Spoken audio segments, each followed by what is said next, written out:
VAT ও কর বাড়ানো অপরিণামদর্শী সিদ্ধান্ত বলে মন্তব্য করেছেন বিএনপি মহাসচিব মির্জা ফখরুল ইসলাম আলমগীর।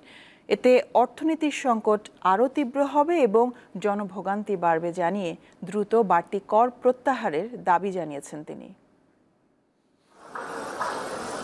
অন্তর্বর্তী সরকার সম্প্রতি বেশ কিছু পণ্যে অতিরিক্ত ভ্যাট ও কর আরোপ করে, এতে বাজারে নেতিবাচক প্রভাব পড়ে। এ নিয়ে বিএনপির অবস্থান ব্যাখ্যা করতে শনিবার রাজধানীর গুলশানে দলটির চেয়ারপারসনের কার্যালয়ে সংবাদ সম্মেলনের আয়োজন করা হয়।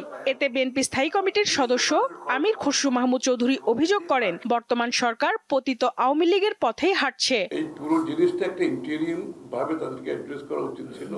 ওই বিজনেস অ্যাজ ইউজুয়াল আওয়ামী লীগের বাজেটকে তারা কন্টিনিউ করতে গিয়ে এই বিপদে পড়ছে। মূল বক্তব্য রাখেন বিএনপি মহাসচিব, বলেন সরকারের সিদ্ধান্ত জনজীবনে চাপ বাড়াচ্ছে। 100-টিরও বেশি পণ্যের উপরে ভ্যাট ও সম্পূরক শুল্ক আরোপ করেছে। এই সিদ্ধান্তটি সাধারণ মানুষের দৈনন্দিন জীবনে, বিশেষ করে দরিদ্র মধ্যবিত্ত জনগোষ্ঠীর উপর নেতিবাচক প্রভাব ফেলবে। তিনি আরো বলেন, মানুষের খরচ যাতে কম হয় সরকারের উচিত সেদিকে নজর দেওয়া। আমরা মনে করি সরকার তার উন্নয়ন বাজেট পুনর্বিবেচনা করে